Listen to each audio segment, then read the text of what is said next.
Shalom alaikum, Mark. We're gonna get started here shortly, but we broadcasting and we're gonna get locked in a minute, all right? All right, shalom. Shalom alaikum. Alaikum shalom.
Not everybody.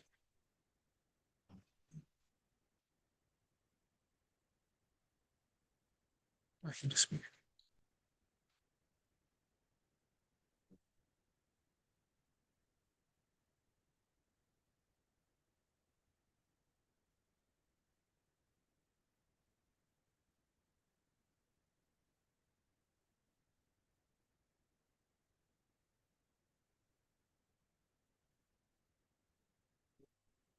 Still talking, right? Wait a minute. I did it, right? Yeah, I didn't see it. You were friends on social media. So. Oh, man. I spoke to him last month. And I noticed that. Look, I know. I'm posting nothing. Yeah, posted. But that posted everything. You, I don't know what I'm missing. It was, she was saying all the time. She just, hey, it's not real. Yes. Listen, you're so in person. It's not sure. That's pretty good. I wasn't. It was all right. I mean, that's who it is. And we had such a good time. People like just a fan. So there's really so small. Yeah. Society close up. It's really good. I was supposed to have a conversation about you look at the end, you want to go home. And coconut water. He's funny. Stays and so see this whole three thing that's not it's a tech photo. Refreshing. We're gonna get started about 4:10, just so you all know in the YouTube world. The panel's here. We just wait for a few more people to walk in, but we about to get started very shortly. Yes. I think the people, it gives people the agree. And to me, or talking, sure, let's stay for the illusion, and then nothing go. But they find out, sure, and then this. All right, no, we're in. What you did, right?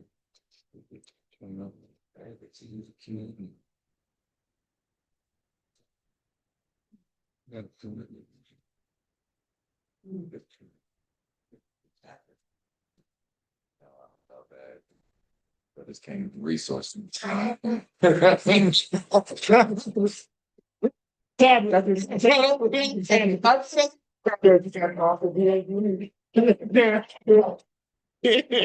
back to the car. I'll be back. I got the ball. Okay. But that came with the book.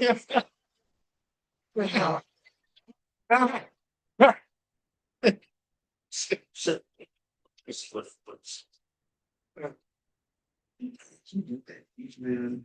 It's a lot of it. You from the sounds, you and Jessica original for some stricken back. My brother moved out here in '98 to work with me. So I started coming back for visit, so I decided. Okay. Are you originally from here? Born and raised. Okay. Yeah. All the time I left with kids. So this is cool. Yeah, I got you. Okay, thank you. From where? University. Oh. Okay. In Virginia. And Virginia Beach. Yeah. Okay. Yeah. Some of the techniques.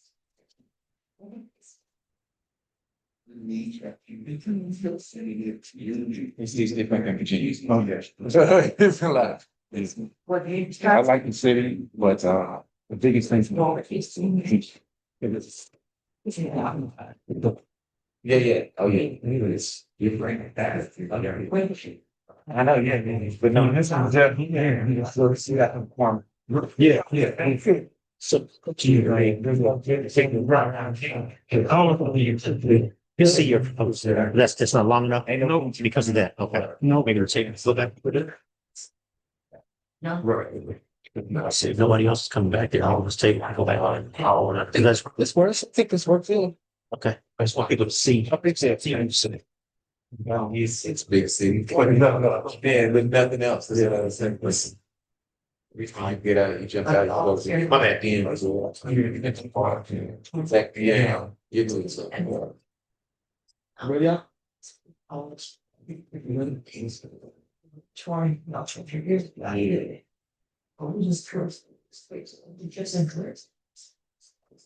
Yeah, there's one thing else to do. I just and we use it. All right. I'm gonna welcome the attendees. Thank you for coming. This is a panel discussion hosted by Shifting Paradigms. And it's a very significant gathering. I want to open up with a scripture from Psalms chapter 133, verse 1. It says, "Behold, how good and how pleasant it is for brethren to dwell together in unity.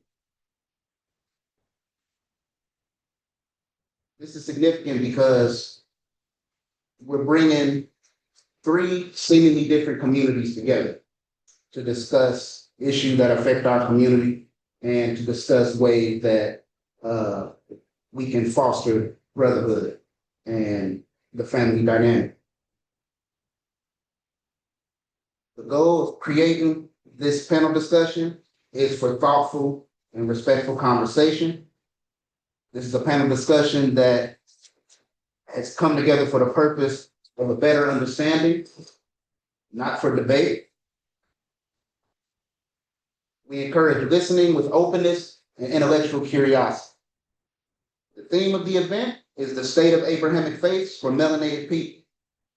This is significant because the majority of our people practice Abrahamic faiths, Christianity, Judaism, and Islam. The discussion format will be moderated. It will be moderator-led by me.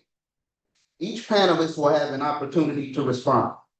We will also have the audience question and answer format that will follow the panel discussion. We will also conclude with refreshments and fellowship. Community expectations. We want to maintain respect for different perspectives. We want to listen without interruption. We also want to seek understanding rather than merely winning an argument. We want to honor the dignity of every participant here. With that, I want to introduce the panelists, starting with Brother Dr. Wes Parham.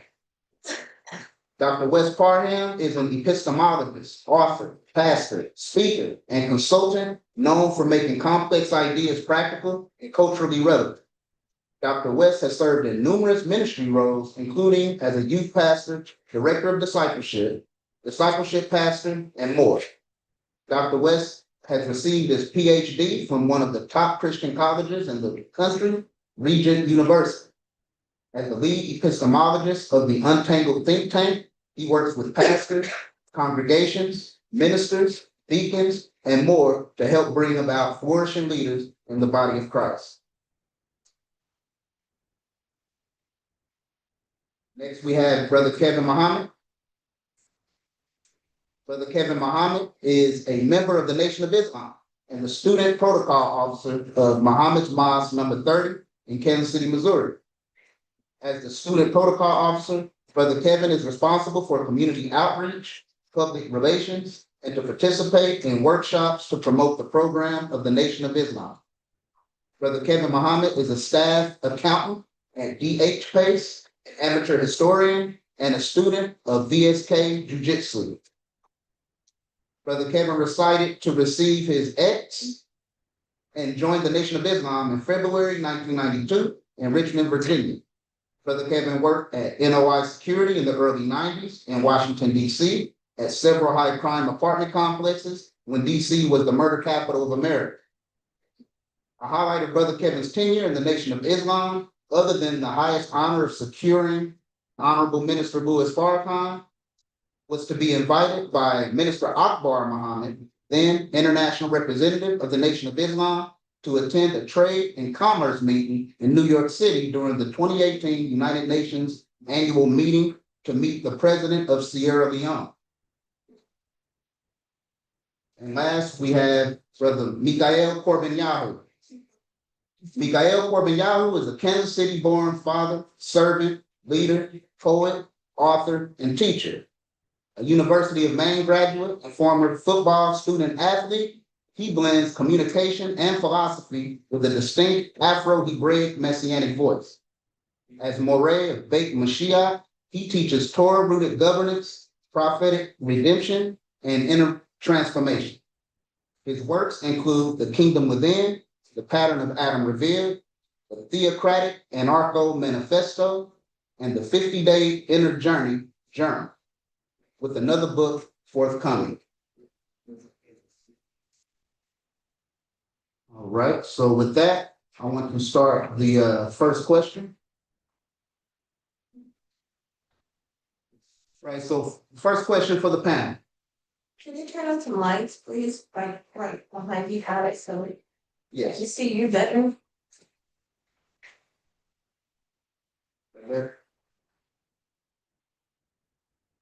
All right. Thank you. Start some brother Christians.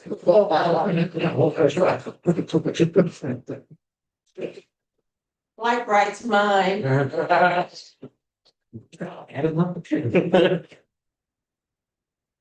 All right, the first question. How can people from different religious traditions build genuine unity without abandoning their beliefs? Let's start with you, Brother West. Brother Dr. Sure, I think, I mean, it's a wonderful question, and to me, it doesn't really seem like a complicated one, especially in light of this panel.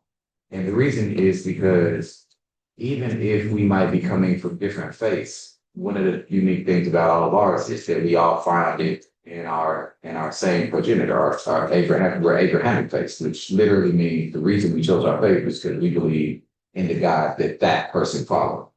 Right? Well, we believe in similar morals, similar truths, similar ways of governing, similar ways that people should live, because we believe that the God who gave them to our leader, our Abrahamic leader, sure, right? And so I think one of the things that we can do, and it sounds really simple, is just we can actually focus on the parts that we unify on instead of trying to focus on the parts that we divide.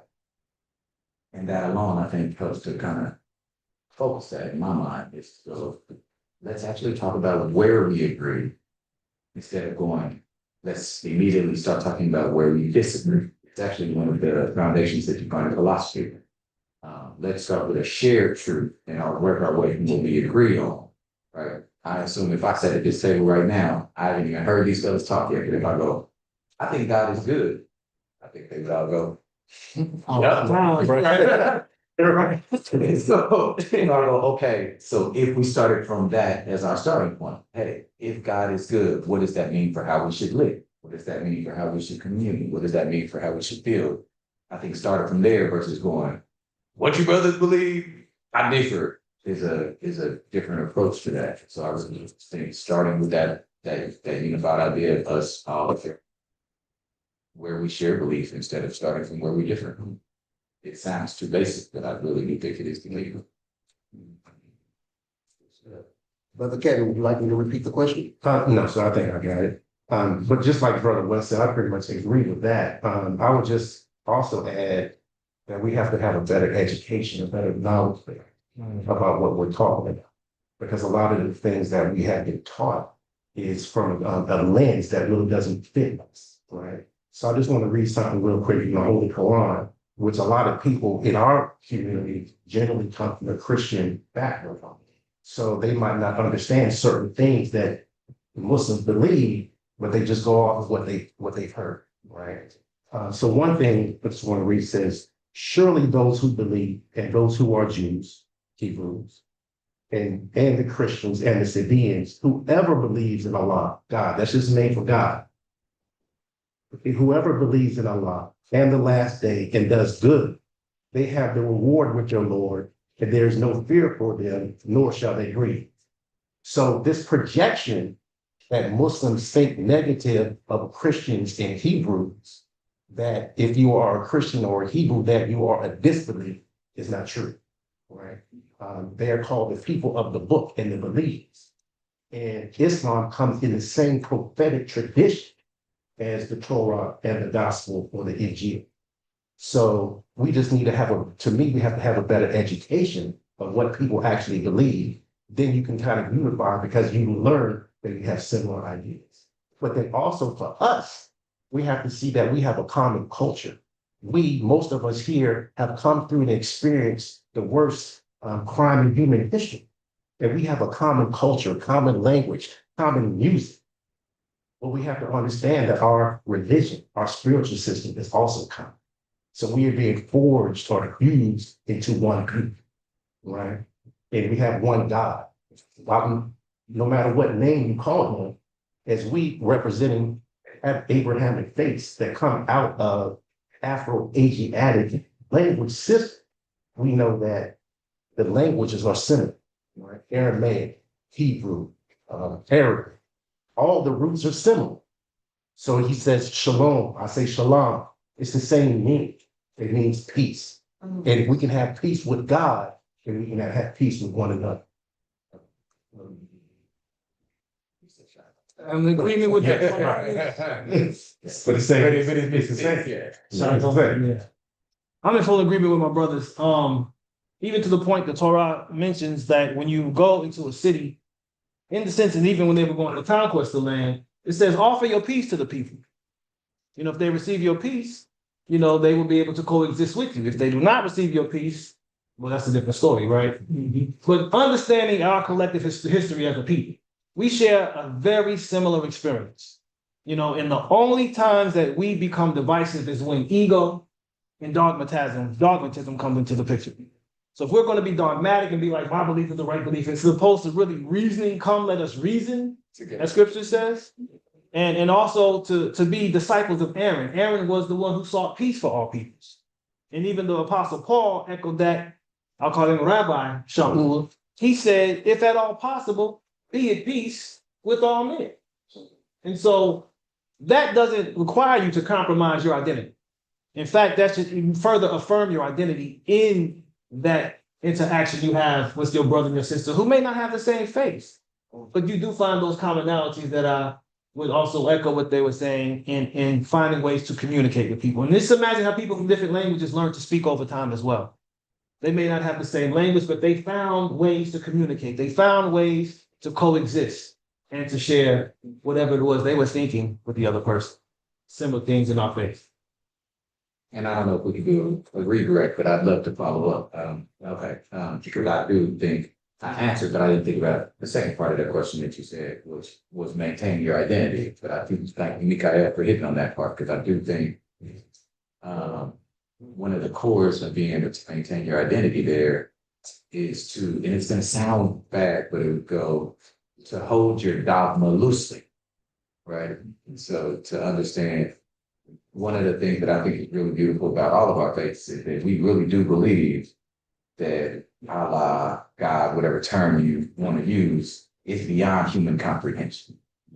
And so anything we might use to describe is by definition limiting what he is actually capable of. So for me to go, he is like this, is by definition to limit what he's actually like.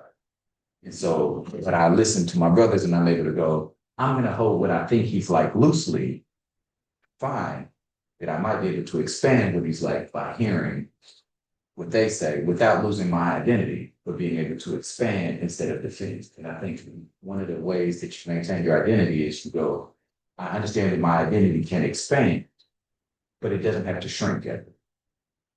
That makes sense. So that's good.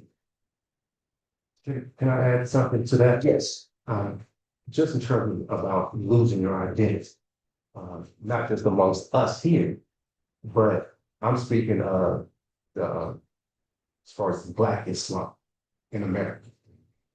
Many foreigners or immigrants come to the United States, and from our history, we have always had a lack of knowledge of self or self-hatred. So a lot of times when foreigners come, many of our people think it's more authentic if they get the religion or the spiritual practice from them, right? Because they think they know. So you will see Black people mainly in the city, but I'm speaking of Philadelphia. You will see people who, you know, they grew up on 31st and Prospect, but they will try to speak like they're from the East, with accents and, I knew you know, what's going on? And you start changing the way you sound, the way you dress. And that's not Islam in culture.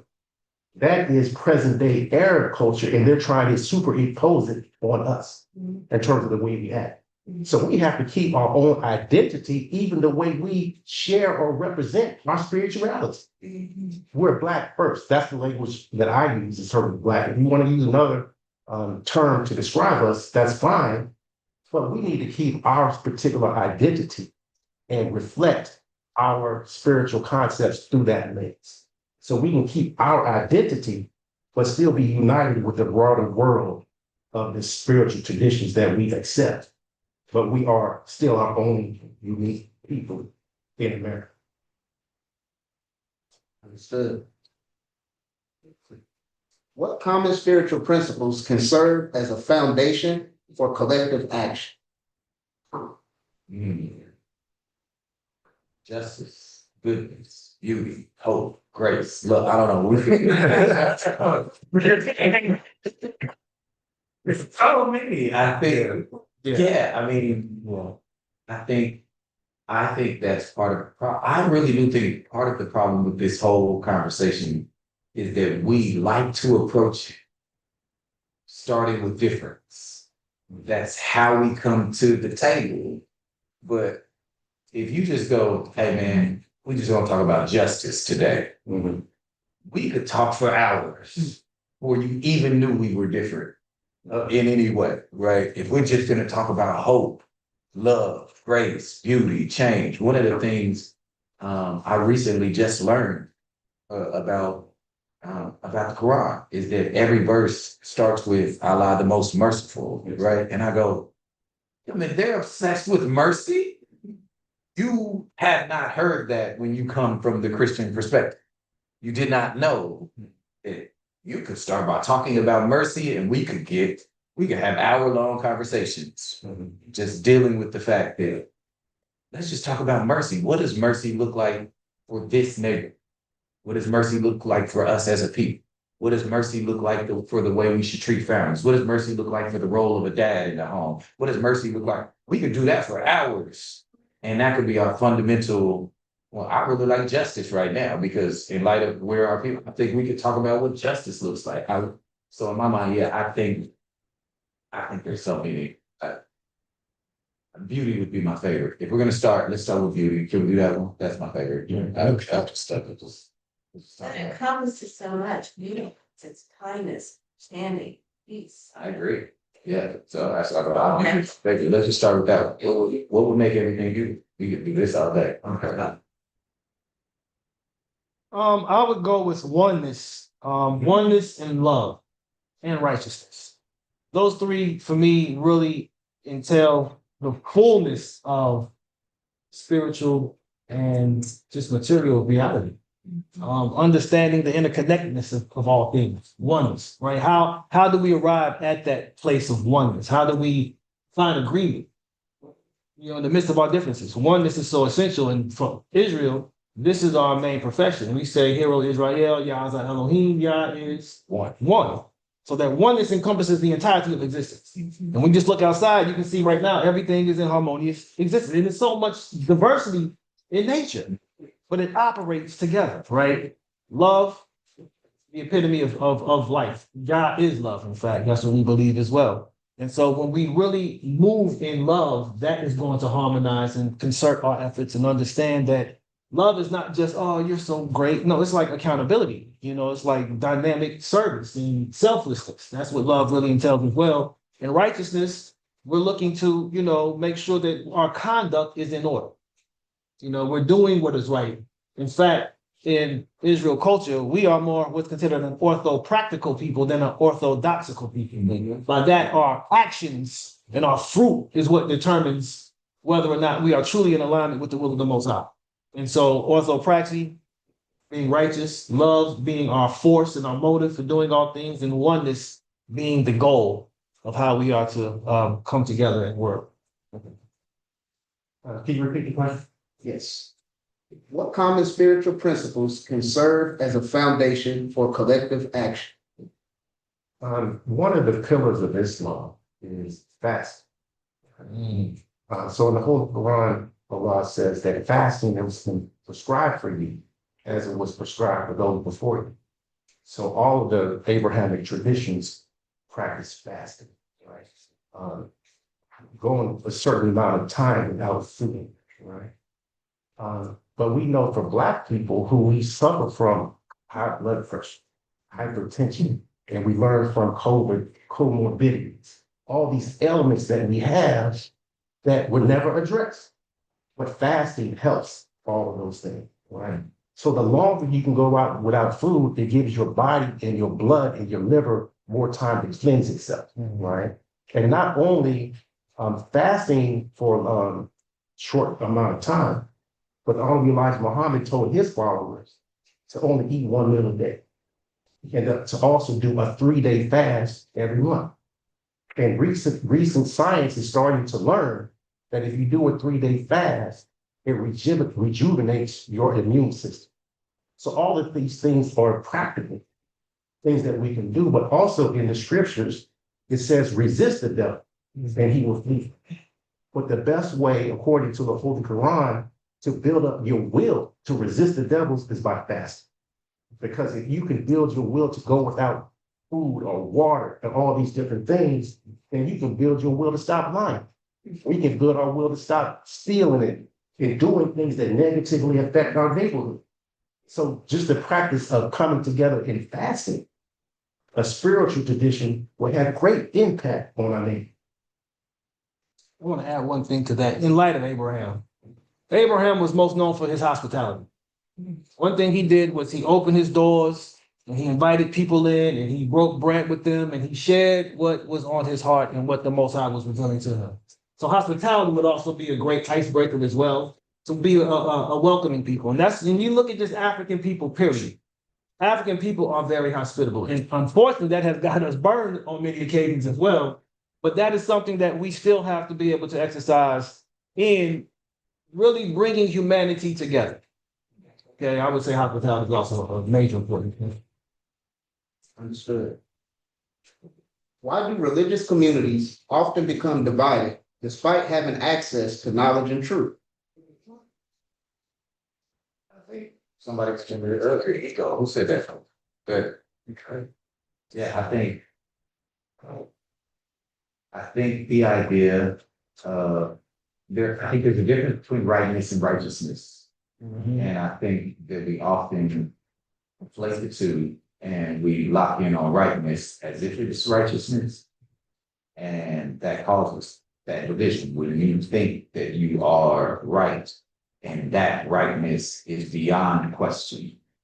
Then all of a sudden that alone causes division because it eliminates your ability to listen. Those who are right without a question cannot be questioned. So they cannot listen to other perspectives. And so I think, I think with my mind, and I'm only speaking first because I'm sitting closest to the moderator. I'm like, that's he's saying that he looked right here. I'm right here. But I do think, so I don't know if I think that I have the complete right answer here, but I do think that the reason the divisions happen even within our own belief systems is because somebody has decided somewhere along the line they are right. And that rightness is without question. But I think the righteousness that Mikael is talking about, to me, is oneness. For righteousness is oneness. And so in my mind, if you know righteousness separates oneness, then you have moved into something that you should not have been in the first place. I think that it ties into ego. So I think that's why I want to. I'd say same with my brother, but I want to read something from the Quran. Same sentiment. It says they were not divided until after knowledge had come to them out of envy among themselves. So we become envious of one another. Just like brother said, we want to prove that we're right. But when we study history, as long as the prophet or the messenger or the Messiah is amongst us, right, the community stayed together. But as soon as he was off the scene, Satan was still here, right? And able to use the Satan or the devil or the weakness of self to work against ourselves. So then we start splitting ourselves up into sects and parties and saying who's right and who's wrong, and then using that to justify going against our own book by killing one another, right? How does it look between the way we see things portrayed on the news? You have this so-called Muslim Sunni Shia divide. We see all this stuff in the news, correct, right now. On one side, they're yelling Allahu Akbar, and the other side, they're yelling Allahu Akbar. That makes no sense, right? So they have started to make themselves that I'm right, I'm the only one that's right, and if you don't believe exactly the way I do, then you are a enemy. That's not the way God is, right? He's merciful, he's compassionate. The Holy Quran says, if you have a difference between your brothers, bring it to the book.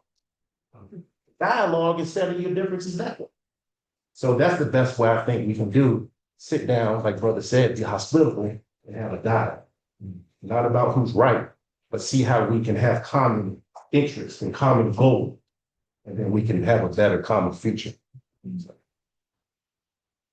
Human nature is very complex, and I look at human nature in 3 dimensions. We have an animal nature, we have a human nature, then we have an Elohim or God nature, an Allah nature.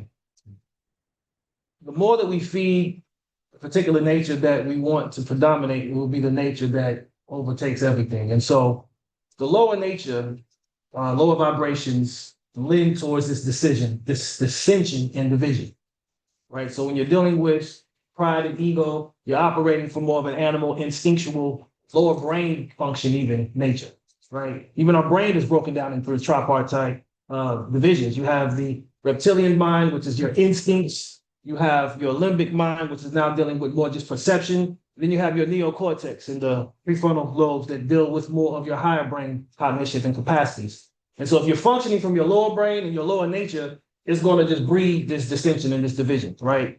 And now that's where those divisions come from. I'm right, just like you're saying, being right is not always righteous. You can be right as the day is blue. Wrong is what? Because you're not righteous.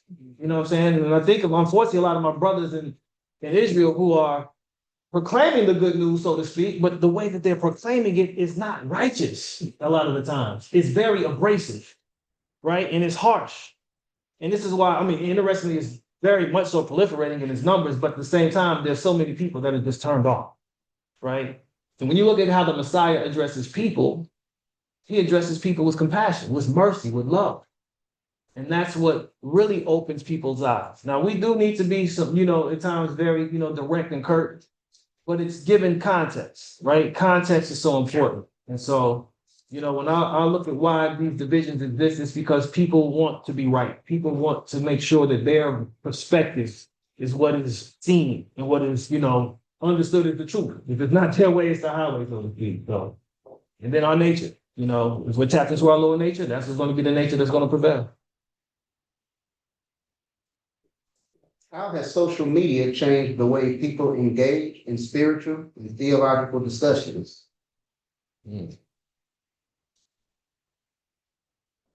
It's been good and bad. I think it's had a positive and a negative impact. And it all depends on the message that the messenger is bringing. So really, social media has both, given people platforms that have allowed messages to, get heard that would never have been heard before. But it also has presented a lot of, unnecessary exposure as well from people who are not as savvy or informed and enlightened of what messages they're really bringing. It's just, they're just now there for entertainment value, right? You got trolls all over the place who are just trolling to troll, but then you got people who are really taking the time to put in the research and the study hours to go and provide a very valuable and viable message. So it plays, it's like a double-edged sword. Social media is like a double-edged sword. Can you read your question one more time? Yes.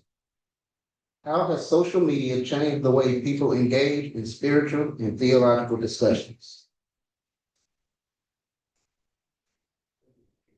All right, my take may be controversial. Yeah, so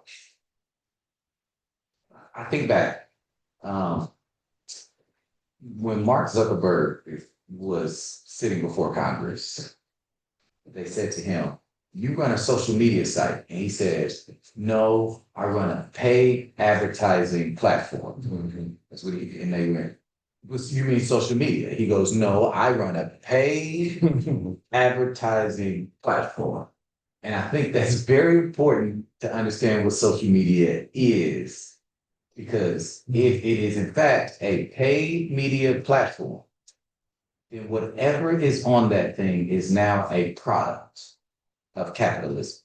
Wow. It's whatever's on it, just however you, whether you are offering the product or you are the product, one way or another, you have turned that, all those interactions are now a capitalist endeavor, which makes it very difficult to have meaningful spiritual dialogue when people are trying to figure out where money is in the conversation, right? It makes it very difficult to go, I want to talk to you about how we can bring peace in, because they're going to go, what are you selling? And I know this because I literally put out a flyer and went, I just want to talk about peace. We're going to offer food and we're going to talk about peace, an open discussion. And below it, the comment section turned into a fight about what I was selling. They went, what are you selling? And I went, I'm not selling anything. And they go, don't listen to him. If there's free food and no cost, he's selling something. And I literally went, I just want to talk to 15 about peace. But that's the nature of the thing, is even if you went out there with the actual intention of going, I do believe this belief system we have can help you to have a better life, either on your side or their side, someone's going to start going, let's look at the number of followers. Let's look at the likes. Let's look at the perspective. Did he pay for this part?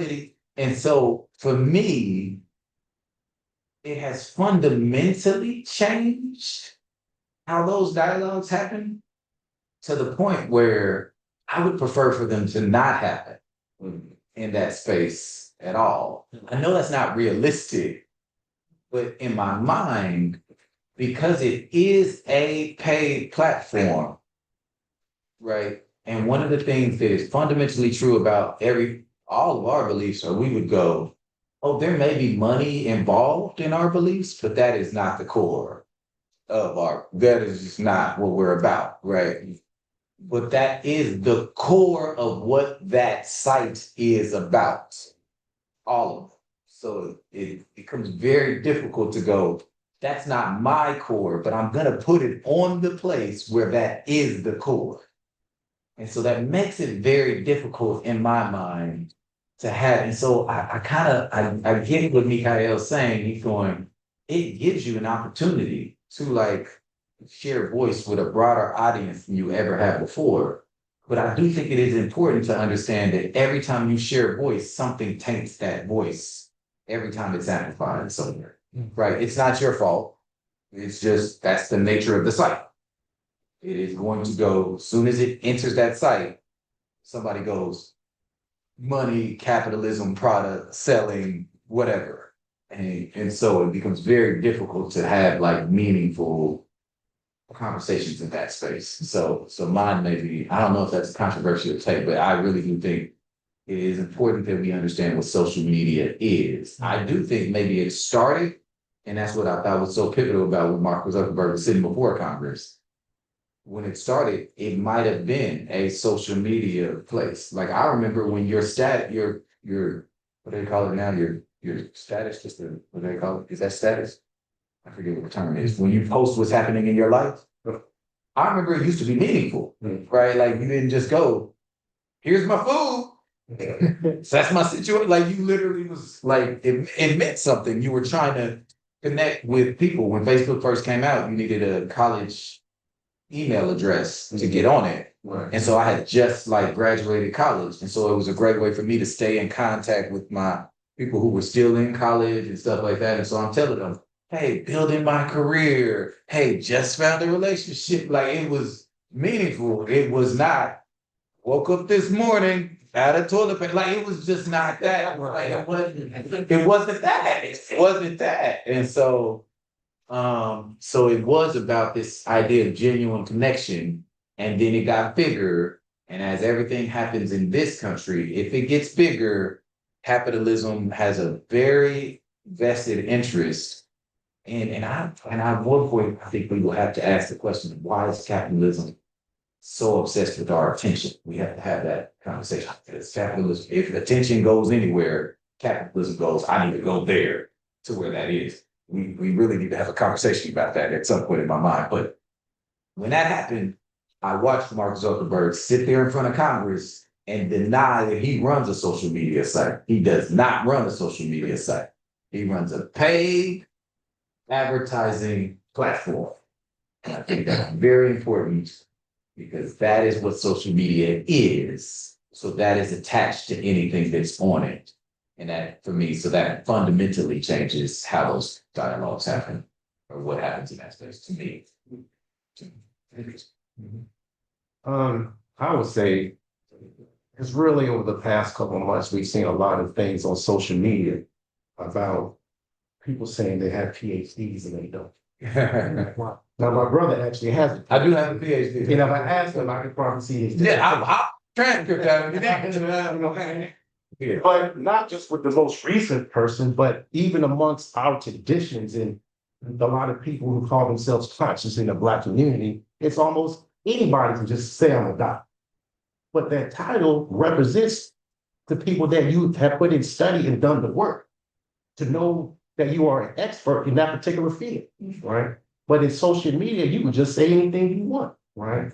Without having to put in the work. Now, it's not that I believe that anyone who teaches or speaks or gets up in front of people needs to put in that type of time and training to actually get a PhD. But one thing that we have to do and expect from the people who speak from us is that they have to use the proper methodology, you know, the scientific method. But how did you arrive to your particular concept or understanding? If you're going to say something, cite your source so that when you say something, when I go home, I can look up where you got that from. That you're just not saying anything and I fall. But on social media, a lot of scholarship is someone who puts on a good YouTube presentation. But it's just like you said, it's for the clicks to get the money.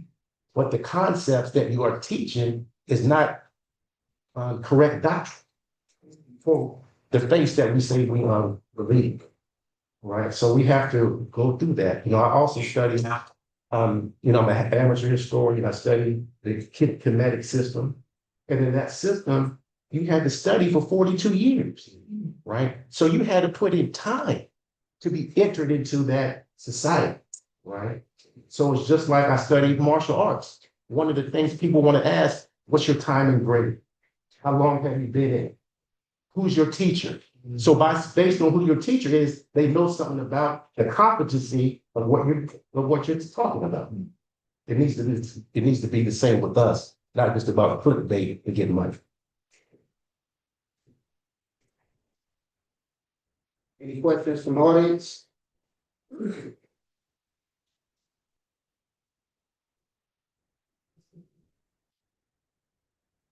Go ahead. I have a question. First, let me say that I'm enjoying everything that you're talking about.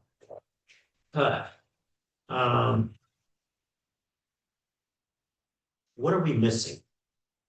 When I say what are we missing, I heard the harmony outside. I heard the mercy. I heard the education. I'm hearing all the peace and the chord. What are we missing? Because after this ends, after the goodness that I've gotten ends, I'm going back to the missing pieces. What are we missing?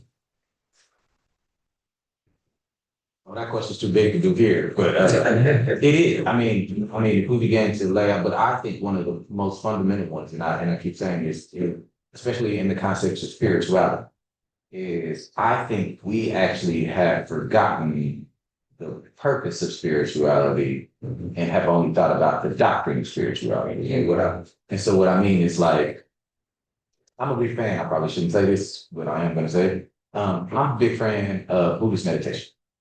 Fan, right? The first person to do Buddhist meditation did not call it Buddhist meditation. The first person to do Buddhist meditation began to meditate and went, man, I really feel connected to God like this. Charlie, come over here. Would you do this thing with me and tell me if you feel the same? Charlie goes, I really also really feel connected to God right here. And then all of a sudden, they start going, well, now to meditate, you better do it like this. And I go, no. You're going, no, that's Buddhist meditation. And I go, no, connecting with God is Buddhist meditation. That's the purpose of it. Same thing with Christianity right now. The purpose of Christianity is not for me to defend Christianity, but for me to experience. And what I think has happened is we have lost the purpose of spirituality. And so we're so busy defending it instead of experience. And I think that fundamentally changes the way you approach spirituality. I think with spirituality, at least Christianity, I tell people this way, there's no need for it. This is why I love being up here. I go, there's no way we're going to fight. And the reason I know we're not going to fight is because in my mind, it's because of what I think spirituality is, what I believe. In my belief system, I literally think of Christianity and following Jesus as a sunset. I love sunsets or sunrises. I think they're beautiful. And so when one happens, I go, yo, isn't that beautiful?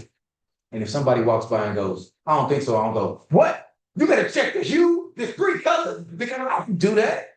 I go, yo, man, can I show you why I think it's beautiful? If you like it, great. If you don't, it's okay. But at least can I show you why I think it's beautiful? There's no need for me to fight with you over it. I just want to show you why I think it's beautiful.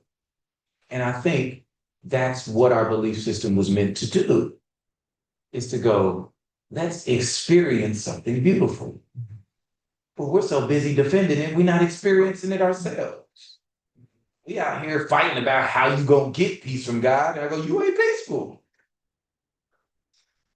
You out here talking about how he can, no, this is the way you get joy. And I go, you were very angry while you were telling me about this joy. Like, it is very weird that we are so focused on the doctrines and the dogmas that we don't actually experience what it was meant to do. And I think that alone, you really want, in my mind, you really want to solve the whole religion problem. In my mind, I don't care what religion you are. Let's just all go outside and live the best way that our belief system has us live, and let the people outside choose, right? If you're living really good, right? They'll go, man, that dude smiles a lot. But, hey, man, what you got going on over there, right? I think you would solve the debate. We wouldn't have to do that, right? If you would just go out and live your thing instead of trying to defend it all the time. And so I really do think, if we're talking specific, I mean, the question you asked, I mean, if we start talking about our ability to communicate with each other, the loss of relationship, the thinking, the selfish nature, the individual, what we're missing is a lot. But I do think the core, and has always been the core of, especially us as melanated people, has always been our experience of spirituality. In my mind, that's what made the Willie Lynch papers, and I am going to stop talking, I promise. To me, that's what made the Willie Lynch papers so popular for people, even if they're made up, right? The reason they struck a chord with people was because they went, we finally figured out a way to crush their spirits. We knew how to kind of keep them in their bodies, we knew how to divide it, but we couldn't figure out how to crush their spirits, and their spirits keep making them fight us. Their spirits keep pushing for freedom. Their spirits keep making them create dances and love, and we can't figure out how to crush that thing. And then Willie Lynch comes along, he goes, I figured it out. And everybody like, yes, he didn't, but the fact that he said he did made everybody go, we want to try it, right? Our core is the experience of our spirituality, right? And so as long as we can go back to that part, I really do think it can be the foundation to build all the other things out. But we're missing a lot. But that to me is one of the cores, is we too busy defending ourselves to actually experience it. And I just think that's a crazy way to look at your faith. West Farham. West Farham. the thoughts and opinions expressed here belong solely to West Park. I'm gonna read something from, to answer the brother's question, at least from our perspective. There's two things I'm gonna read. First thing I'm gonna read from Ezekiel, chapter 16, 4-6. You know, I'm glad we have our sister in the back on the reparations, committee. And it's for thy nativity in the day when thou was born, thy navel was not cut, neither was thou washed in water to supple thee. Thou was not salted at all, nor swallowed at all. None I pity thee to do any of these things unto thee, to have compassion upon thee. But thou was cast in the open field to the loathing of thy person in the day that thou wert born. And when I, God, passed by thee and saw thee polluted in thy own blood, I said unto thee, when thou was in the blood, live.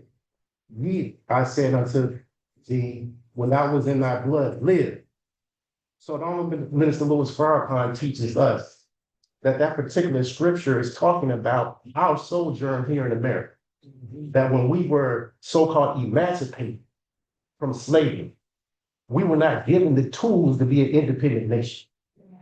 So our umbilical cord was not cut from our former slave master. So everything that we have, even to 2026, is dependent on our former slave masters. And in the year 2026, we are actually more dependent on our oppressors than we were right after slavery. Because in the 1920s, we owned, as Black people, over 17 million acres of land. Recently they say it's down to only about 2 million. So where do we get our food from? As the Most Honorable Elijah Muhammad teaches us, that land is the basis of independence. And when we grow our own food and we can make our own bricks to build houses, then by that, you can start a transportation system, right? So all of these things, from having land, you can start producing things that create a nation of your own and employ yourself, right?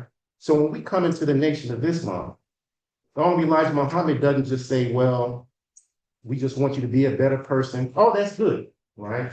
Pray, fast, and all that kind of stuff. You're good, but if that does not translate into changing the environment that we live in, you're good for nothing, right? So we're taught that, let me pull this up so I don't get it wrong. There's an aim or a purpose or a reason that he came with Islam for us, right? And one of those things is to teach our people into the knowledge of God and to unite our people into one nation of brotherhood. It's also to secure better homes and friendships for our people, to secure universal recognition for our people among the civilized members of society. Also to have justice for the so-called, at that time, he used the term Negro, to secure justice for us, to have protection for our women, and then ultimately to secure better businesses, schools, and hospitals for our people, so that we don't have to risk going to a hospital that we think the doctor is not going to treat us properly. We have all seen that Black women particularly don't get treated properly when it comes to healthcare, right? But if we had our own doctors in our own hospital, we wouldn't have to worry about it. So the unity between the Abrahamic faiths, from our perspective, should be that we have the mass of people behind us, so that any goal that we want to do, we would have enough people behind it that it will be successful. We are taught that many of us hear people say, how does the white man rule us? By divide and conquer. But see, divide and conquer, right? It's a mentality. So right now, our enemy rules us by automatic remote control. They don't have to do it themselves. We do it to us. We do it amongst ourselves. But if we unite, we can get everything that we want out of life. Good homes, friendships, and all of that can be had if we unite and pool our resources and do for ourselves instead of begging for a benevolent president, which we know Trump is not that, but even Biden, even Obama, We can't wait on them to do for us when we can unite to do for ourselves. It is a lot that we're missing.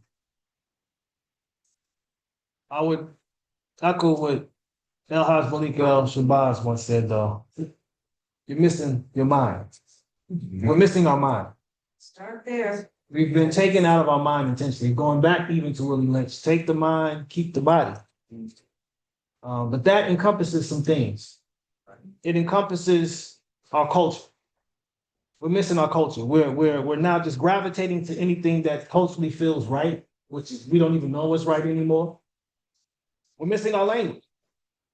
We don't have our native tongue. You take your native tongue, you lose your native history. Your language connects you to your history. It's a collective consciousness that we're missing. I even think of Kwanzaa. There's 7 principles relative to Kwanzaa that we don't have. Umoja, we don't have unity. Kujichagulia, we don't have self-determination. And I'm not saying this is all of us. These are things that are, of course, unfortunately, the massive of them. Right? There's remnants that do have this, but the remnant has to make sure that we're putting these platforms out and we're living according to these dynamics and principles. So we don't have enough witnesses. So here's the thing. The harvest is right. What was it saying? But the laborers are few.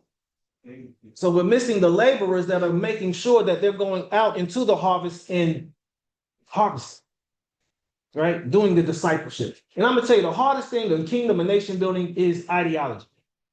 If you do not have an ideology as a people, you will never have a kingdom. Because you can kill revolutionaries, but they say you can't kill what? You can't kill the revolution. You can kill the ideologue, but you can't kill the ideology. So when we get back to that mind and we understand who we are and what we're supposed to do, that missing link will be reconnected. I would argue. That's Michael Long's. Like one quick comment. Did anybody else think of doing something when they heard what I'd like to believe, because I don't know, sound of shots? Or is that our normal right now, to let somebody else handle it, or to keep moving, or that's not my business, or whatever else is going on in our neighborhood with somebody who might need our response? Are we an hour right now? Because that right there was a perfect example of my comfort, of what I'm not willing to give up, because I have to go home to my grandkids, because I have to protect what I have built, because I still have life that I want to do. Does that make sense? No, I mean, I think you're right. And yes, right. But I think one of the things that it's gonna sound really silly. I have what I call a messy model of ministry, right? Real ministry is very, very messy, right? People act like it's, at least in Christianity, it looks very pretty because most of what we think of ministry is on Sunday. The lights dim at this time, the pastor comes up at that time. It's very organized. You don't think of it.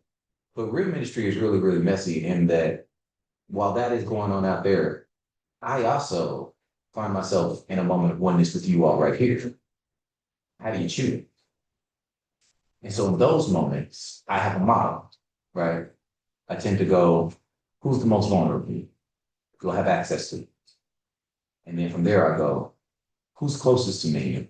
And then I work my way out. So right now, I don't know what that situation is. I don't.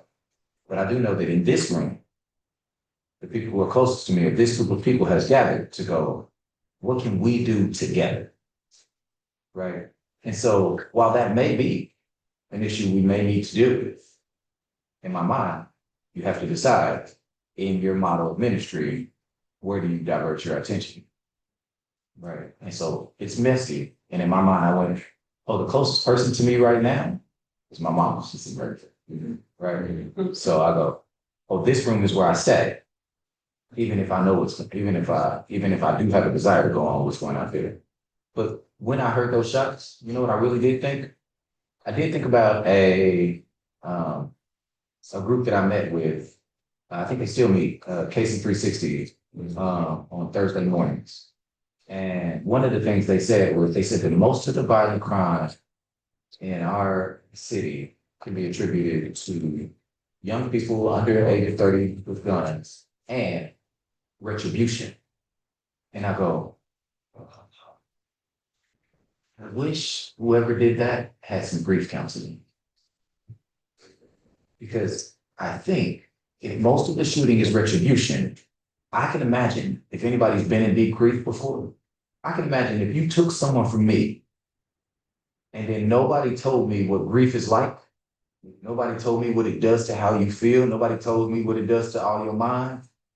And then you was like, I'm gonna take somebody close to you and then I'm gonna give you a weapon and tell you, you gotta do something about it. Do that.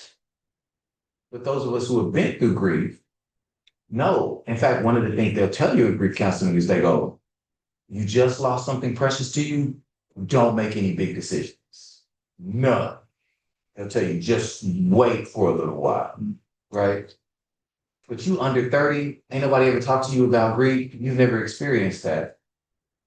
I wish whoever that was, I wish somebody had to talk to them about grief and the pain it's with. I don't know if that's what it was, but that's what they say most of the shootings are. They say most of the shootings are retribution, payback, right?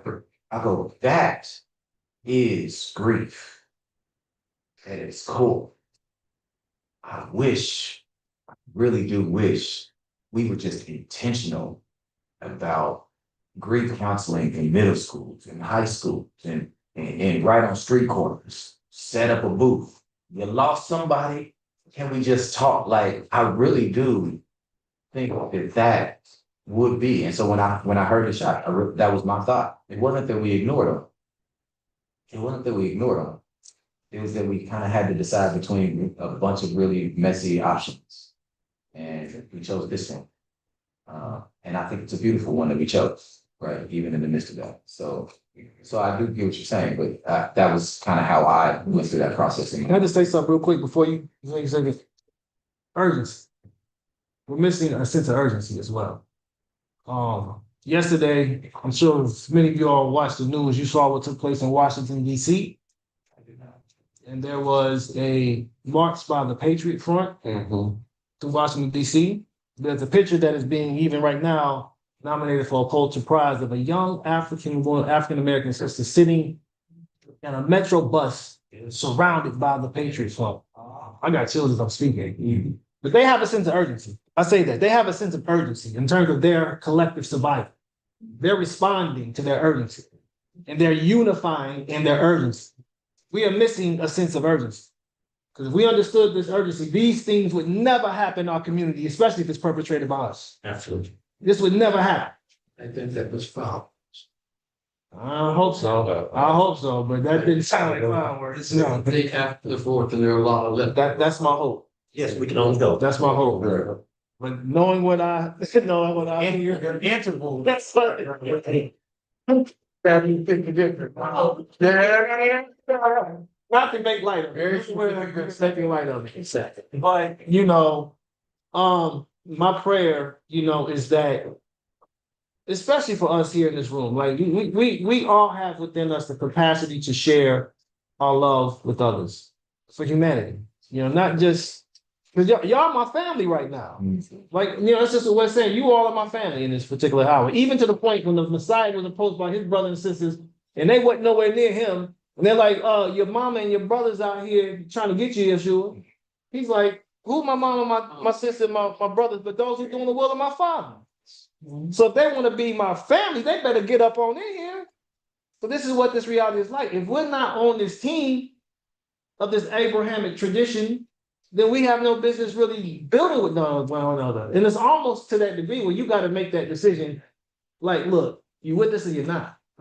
So we got to determine who our allies are and who our enemies are. And that's what the urgency is doing, right? And we got to make that clear divide. I would argue that. But just for yes. I love the question, and I would say that's the primary reason I'm here and been striving to build with Machiavelli. right? So that we can come together in unity. For those who claim that we follow the Abrahamic traditions, right? Because if we take that seriously, then in Islam we say that we should fear nothing but God himself, right? So going out there to meet that challenge should not be something that we have to question, right? Right. But we have to have the requisite number of people in unity to go out there, right? So I just looked up real quick the number of police officers in Kansas City. It's only about 1,100. But with all these Black people, all these Black men, all of our street soldiers, right, in the community, means we can't galvanize them, right, that we can patrol our own neighborhoods, right? We should be able to do it, right? But a lot of times, like you said, we're envious of one another. So we have this mosque or this denomination. If my name is not on the flyer, I don't want to be involved, right? Not just the church, anything, right? But we have to get past that. So if we can get past that, and this is why I'm here, then we can have enough men in the community that will, before we even hear any song, we don't want to be responsive, we want to be proactive. That we're meeting our people even before that happens. We can settle the difference before it gets to the point of retribution, right? But we have to have the right number of men and women backing up the movement, right? So that we can come together and reach them with love. The Honorable Minister Louis Farrakhan, like I said when he read my bio, I used to work in Washington, D.C. at one of the worst drug-infested apartment complexes in Washington. It was called Clifton Terrace, right? And when we got there, they told us to do a physics experiment, right? If you hold an egg perfectly side to side, no matter how strong you are, you can't bust it, right? Because of the physics, the same force will push against it, so you can't break it. That's why when you build tunnels and whatnot, they have their circles because it disperses the force, right? But that's the same way you have to deal with our people. You can't come at them, we're here to take back our block and yah and all that kind of stuff. That's the way our people have been dealt with by police. They know when force is coming at them, they're going to resist. But the way to get around that resistance is through love. I'm here because I love you. I'm not afraid of you. Even in your madness, I'll step to you if I have to, but I'm here because I'm your brother. I see the God in you, right? So we need to galvanize enough people who say we believe and want freedom, justice, and equality for our people, then we can mobilize and meet that challenge to bring peace and make our neighborhoods a safe and decent place to live. Last question. Appreciate the information. This is great stuff. When you all talk about identity development, you know, that you go through different psychosocial phases to reach a particular end. So within your religious faith, when you all meet a religious colleague that approaches a non-believer, a person that doesn't believe in your faith, with being abrasive or viewing another religion with disdain, what psychosocial strategies do you provide to them in order for them to have conversations with people of different faiths without the disdain or trying to force them to believe what they believe? Yeah, I think, at least on my side, I think it's two-phase format, right? So one of the things is you have to deal specifically with those within my faith tradition, right? And one of the questions that I just asked them a lot is I ask them really simple when I go, is it better for truth to be given or truth to be received? Right. And what it does is it functions as a way to get them to understand real purpose of it, right? Most of the time they'll jump in and they'll go, truth given, right? And I'll go, okay, all right, well, that's one way to kind of think about it. And I think and I explain to them, I think the reason you think that is this analogy of the parable and the sower. You think that they sow the seeds wherever they want to, wherever they land. Some land in good ground, some land in weeds, some of the birds pick up, some of the get trampled underfoot and they kind of go, yeah, so you just gotta sow it. You don't know where it lands. I go, yeah, but in that analogy, you're the sower. What farmer you know aiming for bad ground? What farmer you know going, I don't care where it lands, just throw it out there. The goal of it is to try to make sure that it lands on the good ground. And so what we do is we spend a lot of time training the people that I work with specifically. I teach a lot of evangelism classes, quote unquote evangelism classes, because that term evangelism has been so kind of like culturally adopted in a way that I don't agree with it more. But I teach a lot of people to go, what if the goal wasn't, I don't care where it lands, but that I really wanted people to experience what I think I have, right? What if the goal was to just show them something beautiful and give them the choice whether they want it? So I think you have to fundamentally change what the goal of our quote unquote evangelism, outreach, whatever term you got to do there. You have to fundamentally change what the purpose of that is, right? By going, the purpose of this is not for you to just say stuff and then you've done your good. Right. The purpose of this is for you to go, I hope that people can experience the same thing I'm experiencing. And that's a very different approach. The second is that you have to just create spaces for it. I mean, Mikael will tell you, hold a lyceum every other Thursday up on UMKC's campus. It's a philosophy circle, right? And we don't care who comes, right? You can be an atheist, you can be a Hebrew, you can be from the nation, you can be from the spiritualist, you can be a Wiccan. I don't care. I don't care. What we're gonna do is we're gonna come in and we're gonna do maybe exactly what it might be started with. We're gonna identify what are the virtues we can build on. So you're gonna come in here and we're gonna go, today we're talking about justice. I don't care what background you come from. Everybody likes justice, right? So we're just gonna talk about justice. And then you look up and you get ready to leave the group and you go, yeah, what church you go to? They go, oh, I don't go to church, right? My mosque is over here though. Oh, I don't go to church. My school is over here though. And you go, I didn't even know you was. And I go, right. Because we just talking about justice. And we do that every other Thursday, just open conversation up on UMKC's campus. We bring in some food. I don't put it on social media anymore because they go, he had something.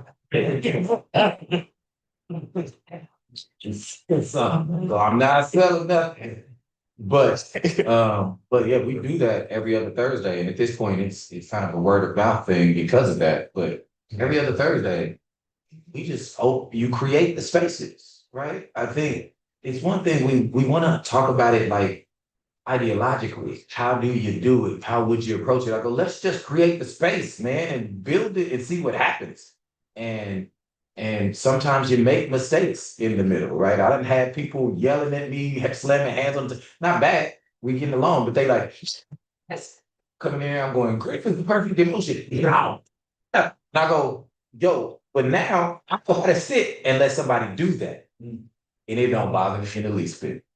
Right. So I go, you just create the spaces to do it. So I do think you got to start with your own, right? One of the things we always try to do is go correct everybody else. Y'all need to listen to me. Forget that, man. I want to teach my people how to listen, right? You come from a Christian tradition and you around West, he's going to tell you about this model he uses of Athens versus Jerusalem, right?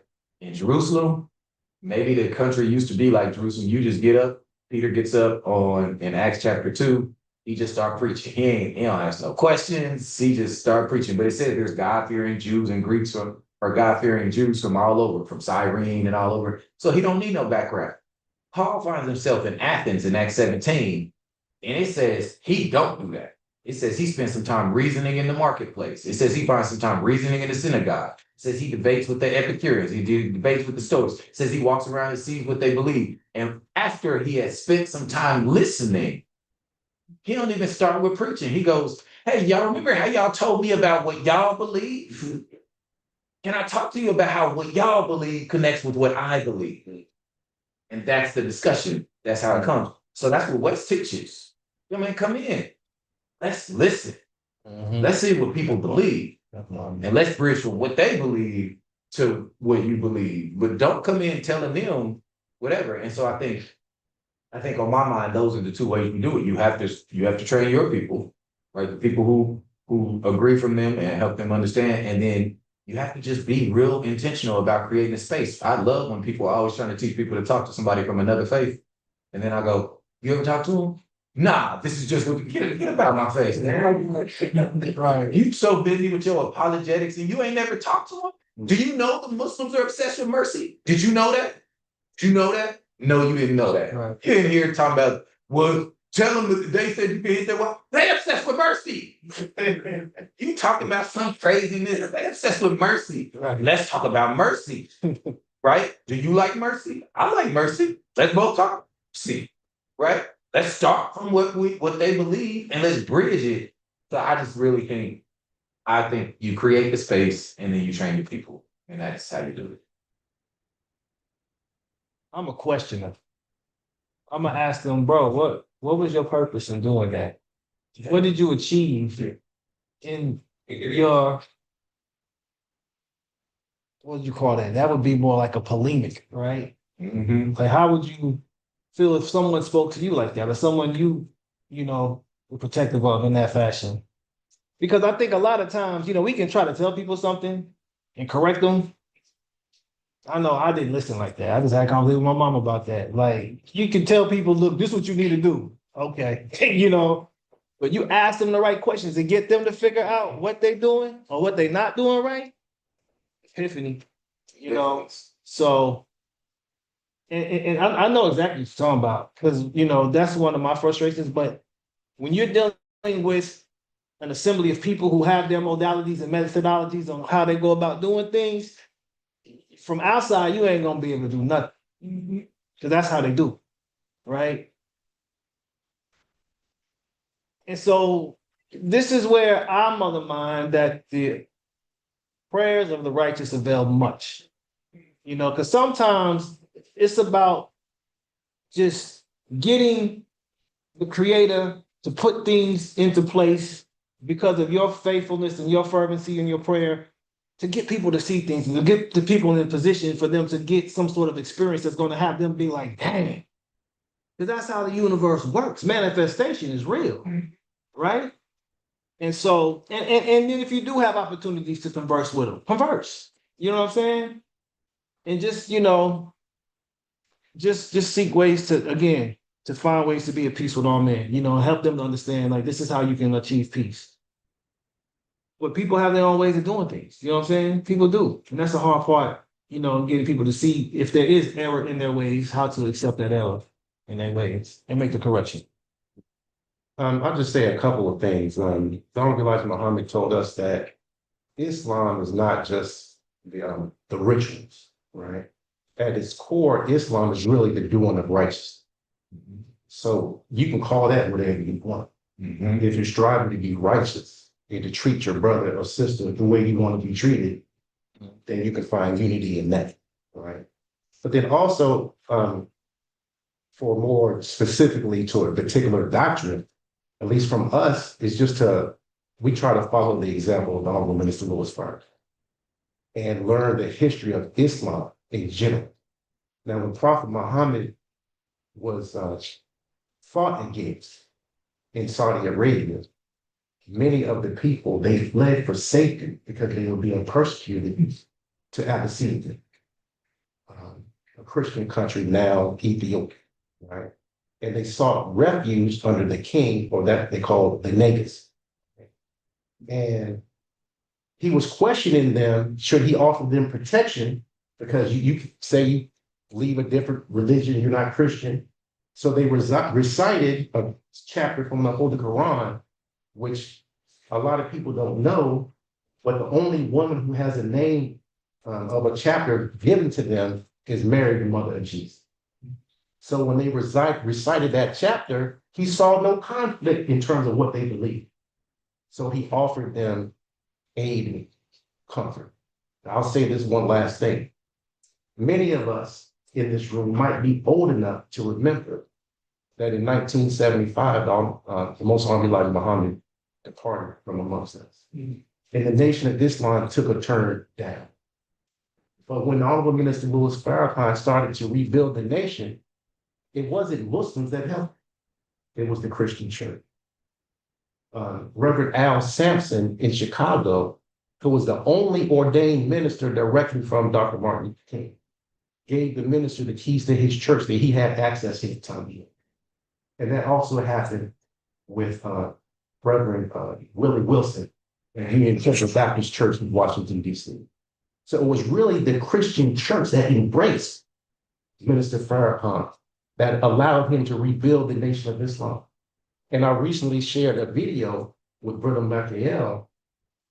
During this period, before the nation was rebuilt, they had brothers wearing uniforms like I have now doing security. It was the Hebrew Israelites that provided the security for the minister. So if someone is talking in a way that we know would not be in accord with the demonstration of the minister, we would say first you have to study and look at the example of history.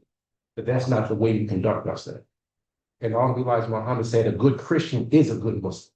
And a good Muslim is a good Christian. Because if we're following the rules that we say we're supposed to believe in, then we won't have any conflict with one another. One point? Right. Did you have a question? A comment? Yes, ma'am. I think about back here. Well, I mean, I'm in agreement with everything, and just to kind of bring things to finding that commonality, especially in our community. Before the ideology would be food, clothing, shelter, health, education, transportation, safety, and security.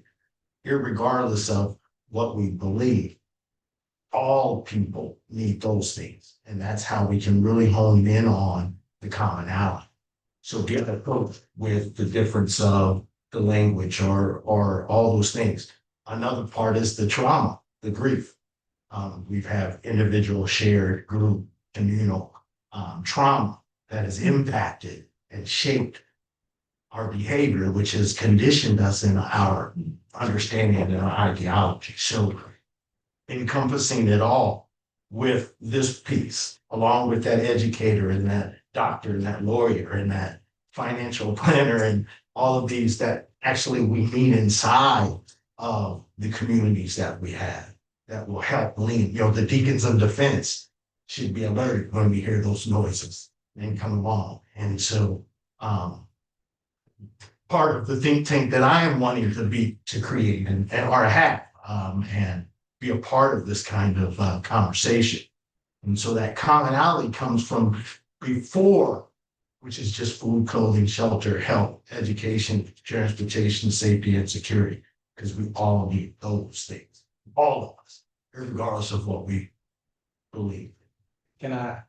In fairness. No, I'm not pushing back and disagreeing, but I am wondering if we can expand it, because here's what I think is, I actually really, it goes back to maybe what Mikhail was saying. I actually think that we would do a better job. Language shapes a lot of things.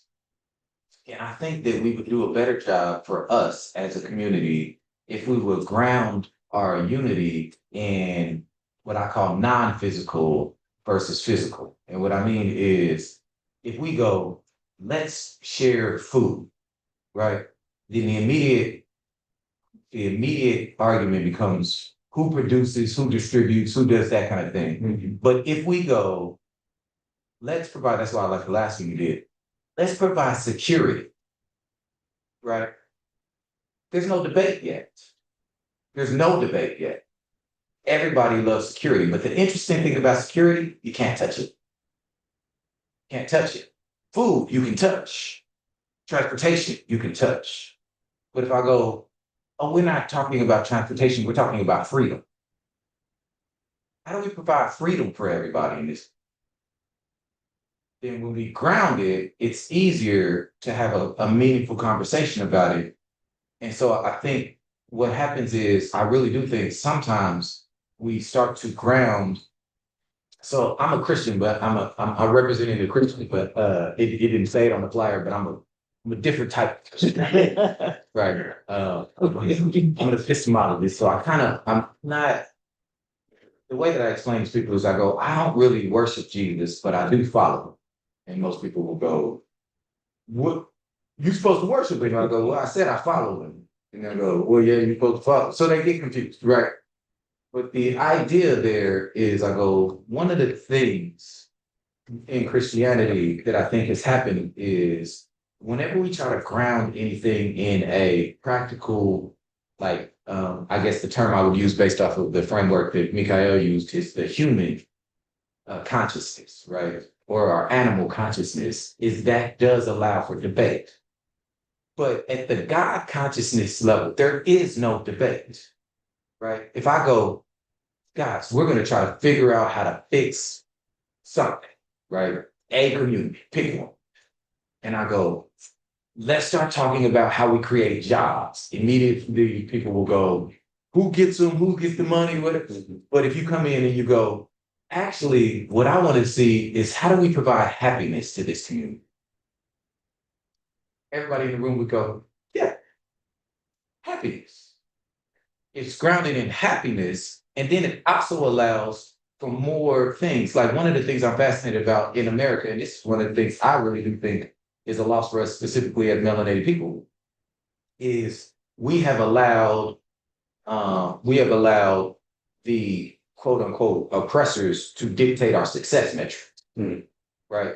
So we go, we will be equal when the net worth of every African American equals that of every white family. And I go, well, I can show you a dude in Bangladesh right now who got less money than you. He kicking it in the street. He having the best time. He feels freer than you do without the income. So what if we were actually trying to provide freedom instead of the income? Right? We might do things differently, right? Or we'll know that we're equal when our health outcomes are equal. And I go, well, maybe, right? But what if we weren't focused on like hospital treatment? We were just focused on beauty of living. We're going to figure out how to make living in this community beautiful, right? It also opens up more doors. We may not go into healthcare in that way. You don't get to dictate what we decide produces happiness in this community. We set our own success measure. Determination. And so I think I think those things become, to me, those things become outcomes of what we pursue instead of the end results of what we pursue. And I think as long as we put them at the end result of what they pursue, just like you said, we haven't been cut from the umbilical cord, right? But you know what's funny is neither were our enslaved ancestors, and somehow they still found ways to create music no one ever heard of, to build families in ways nobody had ever heard of, to laugh. And so much so that the oppressors got obsessed with it and go, how do we stop them from doing this thing? And I go, you can't. You can't, because I grounded it in something you cannot touch. It's non-physical. You cannot touch my freedom. A person who feels free, a person who feels free won't be oppressed. If they feel free, they won't be. They'll just keep fighting until they'll just be free. You put them in a 6x9, they go, man, I got 6 old feet. And as soon as you get a chance, I'm gonna give you 12. Yeah. You put them in a stock and you go, oh, he gave me all day to think about how I'm gonna get up out of here. Yeah. Like a person who feels free, you cannot oppress them. And so let's ground our success metrics in freedom. Let's ground them in beauty. Let's ground them in community. Let's ground them in something that they can't touch and put their hands on, because that's the ideology. That's the part. To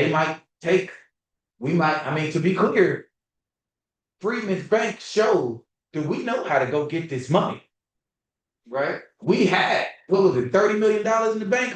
The net worth of freed slaves, there was like $30 million in the Freedmen's Bank.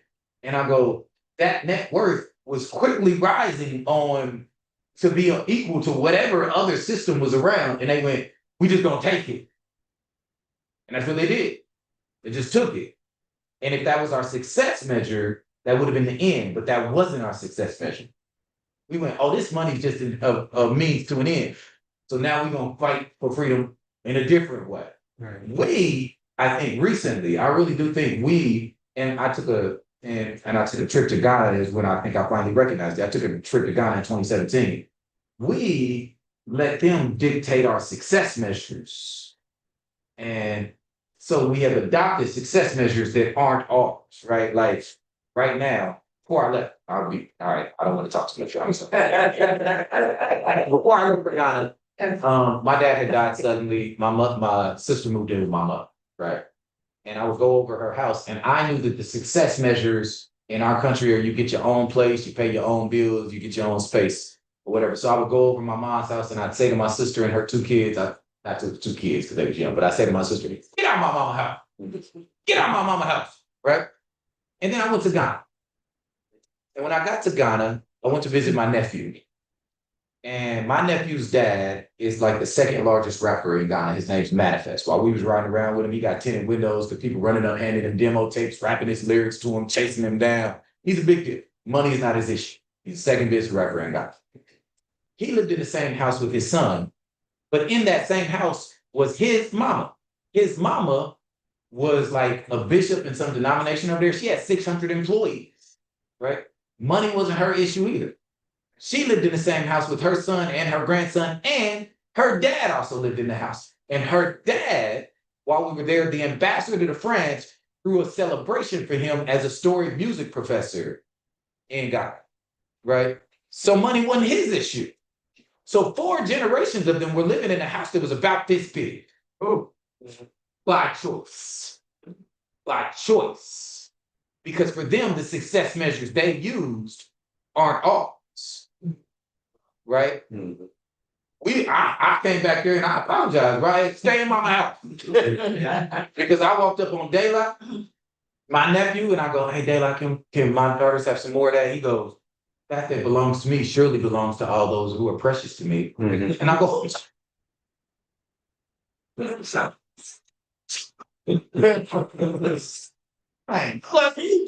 like that. And I go, "Well, that's the lesson you learn when you got 4 generations living in your house." You understand that your inheritance, your riches is in the relationship, not in some sort of material. I began to understand and see like, oh, the success measures we as Black people are using in America are not our success measures. If you go over to Ghana and you got all the money in the world and no relationship with your children and family, they go, "For you." But you come over here, you got all the money in the world with no children, they go, "You living your best life." Wow.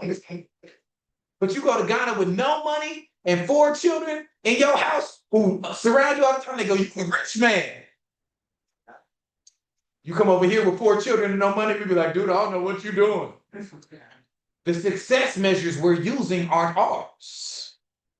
They got given to us. And that caused us to start to lose the battle because we're fighting on terms that aren't ours. Yes. So I go, we should ground our fight in something that belongs to us, not something that belongs to them.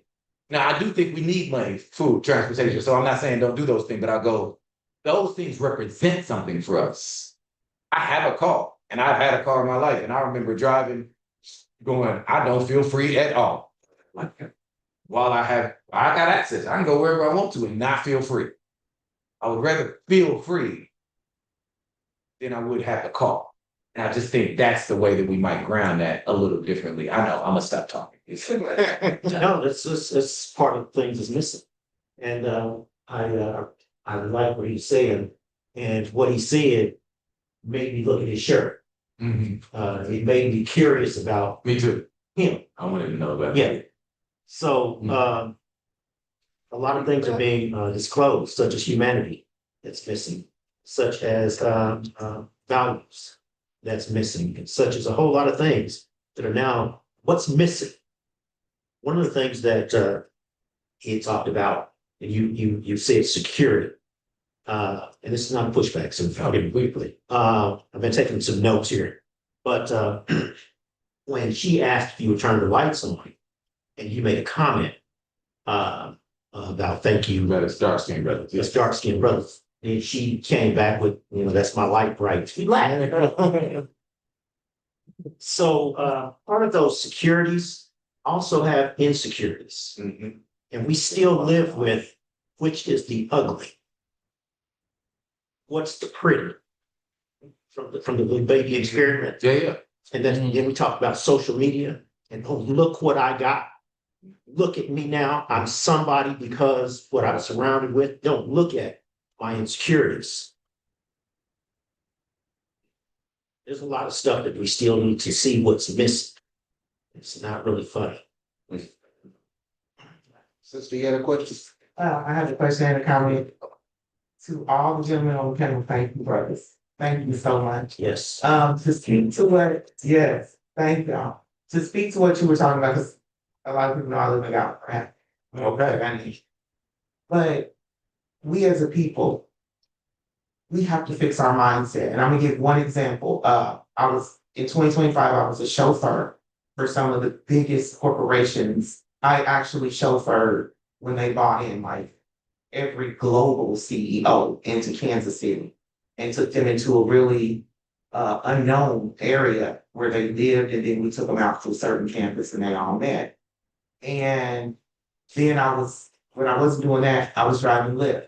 And we as a people have to change our mindset because those very people checked into a hotel, the global CEOs. And when they needed me to come get them on the app, I go get them. And I would pick them up, drop them off. I was available for them. When it's time for them to go back, they check back into a hotel. So when I was driving Lyft, a young Black woman, her mom got sick, they lost the house, and I picked her up from work. And she's like, yeah, we living in a hotel and life is bad. And I said, ma'am, because my car was a Black Charger at the time. I said, you just use the app and call a Black car, right? And she was like, no, I got a Lyft. I said, what are you sitting in? She said, a Black car. I said, is it clean? She said, spotless. Said, and you go back to a hotel? She said, yes. I said, who cleans up your hotel room? She was like, well, they have maids and stuff that come in. They have housekeeping that come in. So I'll tell you something. During daytime, I'm a chauffeur. And the only difference is I'm not wearing a white shirt with a black vest and some black slacks. Said, and you live like the CEOs right now. I said, the CEOs check into a desk and can I just and say, hey girl, she said, you gotta go to the front. CEO. You said, when you gotta go somewhere, you get on an app and you call a car and the car comes to you, right? She said, yes. I said, same as the CEOs. And as we began to talk, she started crying. She was like, I said, you are a CEO. You don't even realize it. And then I said, I want you to stop looking at your situation in a downward mindset and start realizing you live like a CEO. The woman takes your laundry. You said if you want them to do your laundry, you put it in a bag, the woman takes it out, watches it go, yeah, you gotta pay, the CEO's gotta pay. So you literally have a life that people dream of. And you're thinking, so then I made her look up the CEO of her company. And I asked her, I said, did you go to college? Yeah, I got a bachelor's degree. She looked up the CEO of Home Goods and he only got a bachelor's degree. So it's our mindset. Like I tell people, I'm back to trucking now. I can't not be, I've been doing it for 30 years, I think. But I almost fell into the mindset that we as a people fall into. I was like, man, I gotta get me another house. I gotta get a house. I'm going to pay $2,500 for a house and I'll only be in it for less than 24 hours a week. Right. I'm on the road. I'm here right now. I just got in here at 11. I will pull right back out at 11 o'clock tomorrow. But I was going to pay $2,500. It's going to pay $750 for a house. As long as I have a house, gotta have a house. Hey, you're not even here. But that's our mindset. They have conditioned us. And like you said, my husband, his entire family, his grandmother, when his grandfather was a chief, so when he passed away, his grandmother moved in with her son that was left, my former father-in-law. He has a ranch style 4-bedroom townhouse. Because they was like, everybody ain't living in a closed-in space. Them kids gonna get their own spot. But it's 4 doors. But the entire family lives there. And they're educated and they save their money. And I'm like, this is why you always got money, because you ain't got no bills. But over here in America, If a man lives with his mama, oh no, girl, don't you? He still live with his mama, something wrong with him. And you're not thinking about the fact this man should have a bunch of money saved. Right. His mama's bills should be paid. So it's a mentality. If we can switch our mentality, and I saw it happen with the young lady when she was getting out of my car, and I was like, "Bye, Miss CEO, I gotta open her door for her so she can feel special." But most CEOs won't even let you open that door. They're like, "No, we don't do that. I got it. I'm able-bodied. I got hands." But that's our job. But they be like, they out the car before you get out your door. So we have to switch our mindset, and we have a mindset of lack. We look at things from a place of lack. And if we start to look at it from a place of abundance, we're very successful over it. Very successful. But our success isn't good enough, because like I said, it's measured up against, Where you. and not all people got that kind of money. He measured up against the ones we see on TV. And the ones doing the fake written Airbnb and then making it seem like that's their house on social media. So the mindset of our people, and like you all said, to heal our people, we have to go back. And the thing about the shooting out there, I just texted my cop friend, hey, and there we go. Because we all should have a cop friend. We all should have a friend on KCPD that we can message and say, because I've had times I'm like, hey, they got to put me in cuffs. Who is it? Who's there?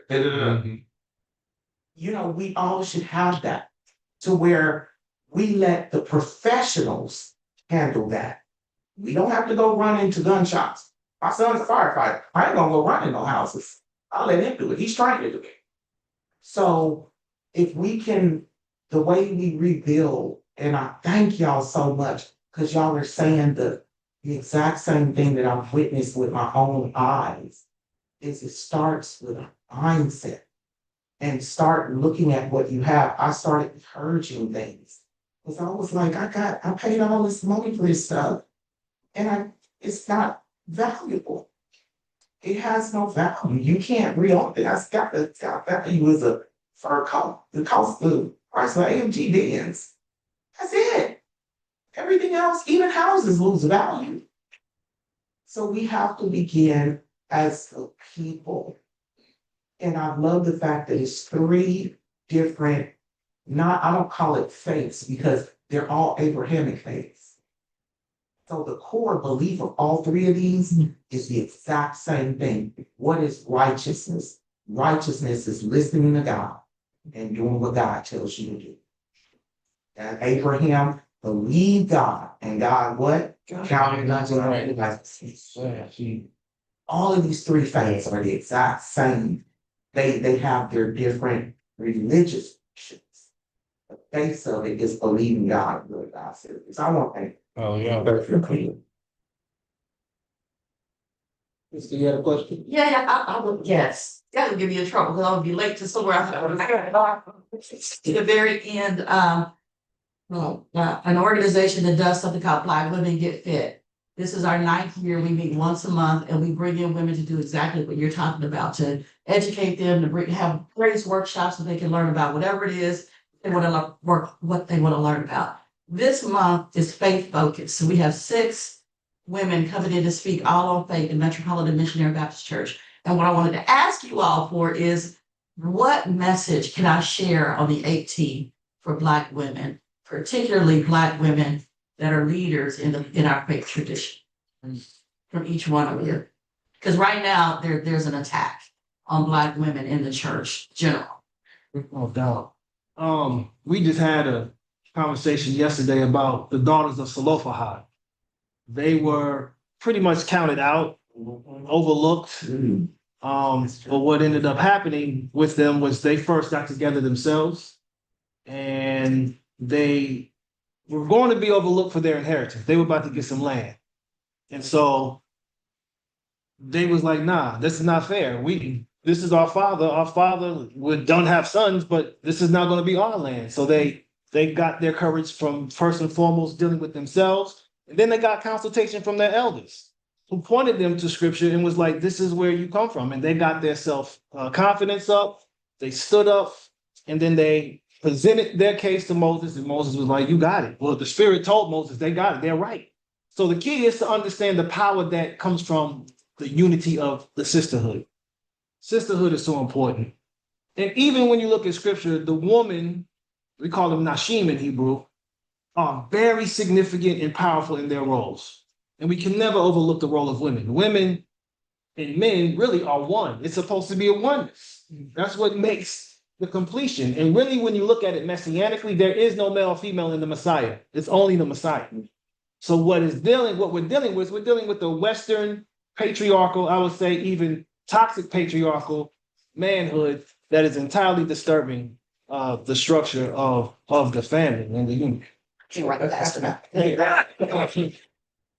Now, but know the individual and collective value of each woman just in the community, period. And that's something that sometimes, and it sucks to say this, but the woman has to, and we know that the woman is important in our community. If it wasn't you all, we wouldn't be where we are today. But sometimes it's about, again, just reminding. And it's through the grace, it's through the meekness, it's through not having to be the loud, boisterous woman, but to just show your silent power sometimes, right? And just really just shine your light, because it's there. It just brings to mind, many of you all might have seen on Friday, Minister Farrakhan's wife, Sister Khadija, and he said that was the hardest day of his life. And one thing from our teachings is that the woman is the co-creator with God. All of the prophets or messengers that our faith's tradition represent, from Moses to Jesus or Muhammad, came from a Black woman, right? And we're taught that no nation can rise above the condition of the woman. And so if the woman is marginalized, then the whole nation suffers because of it. So we have to protect and elevate the Black woman, right? And not just the Black woman, but all women, right? But as we elevate her, the living standard of our community will rise, right? So I think since the women know how important they are in our fight for liberation, not just fight for money, but for our fight for liberation is going to come through the head and the heart of the woman. That's going to produce a generation that's made for the Messiah, right? That will change the condition that we live in, that what we have, like the brother said, freedom, justice, and equality. I don't know, you put a tough question out there to go, hey, what would you tell women about spirituality that you don't even know or whatever? Here's what I would say, at least from the Christian perspective, that I found helpful too. There are things that I think, at least when I've been talking to women, they found helpful. I'm going to say this thing, and you guys are going to get me in trouble as this streams, but I'm going to say it. Genesis 1:2 or Genesis 1:1 goes, in the beginning, God created the heaven and the earth. Now the earth was formless and empty, darkness was over the surface of the deep, and the Spirit of God was hovering over the waters. The interesting thing there is that the Spirit of God, we within Christianity all know that that is the Holy Spirit. By definition, what's the Spirit of God? It's the Holy Spirit. The important thing to know about this Spirit of God is that the word here is Ruach. And the word Ruach is female. So, I'm not going to say anything more than that. I'm just going to point out that in the beginning, the Spirit of God that was hovering over the face of the deep, the writers, when they tried to describe what that spirit was like, chose a female word. Wow. And I think it's very important to understand that a Trinity or any conception of God that does not recognize that in the same way there is male in God, there is female in God, is a very dangerous theology to hold adamantly. I think that's a very dangerous theology to hold adamantly, And I think it is very beautiful for women, at least in my faith tradition, to be able to go, well, I want to be clear. In the conception of the highest thing that can exist in all of existence, when they got ready to try to describe it, they went, in the beginning, Elohim, male, created the heavens and the earth, and the spirit of Elohim, Ruach, female, hovered over the face of the deep. So the highest thing we can aspire to had both male and female, that the writers were like, there's no other way to describe God without going, yo, you gotta attribute the fact that that the spirit of God it's like a woman. You just got it. That's what they said. That's what the writers said. That's what the writers said. I didn't say that the writers said. They go, we gonna try to describe the spirit of God. And when we try to describe it, the only way to kind of really describe it is like a woman. That's the way that we're going to describe it. Yeah. So I do think, and I think if you follow that concept, you get into some really cool stuff, because that word Ruach, spirit of God, actually it represents the physical manifestation of God's beauty on the planet, right? Yeah. And so it is the beauty of God that is represented in that verse. And they go, the beauty of God, yo, man, you got to put that with a female. You got to do that. So I'm going to just say, and as this streams and y'all start hearing people attack me for calling the Trinity, whatever, y'all remember, protect me. He's selling something. I just want to say something, just like he said earlier about our language, right? You know, just from the Semitic language, you know, so people that, you know, study foreign languages like French and Spanish, the different names, there's a masculine and feminine form of a different word, right? Yeah. Right. So just like in Arabic, there's a masculine and feminine form of the representation or the characteristics of God. So like Jamil is the male name, but Jamila is the feminine counterpart. And all of the attributes of God have that masculine and feminine form. And just like brother was talking about earlier, said a lot of people don't know that mercy is preeminent in the Quran, but mercy is a characteristic of the feminine. Yeah. Come on.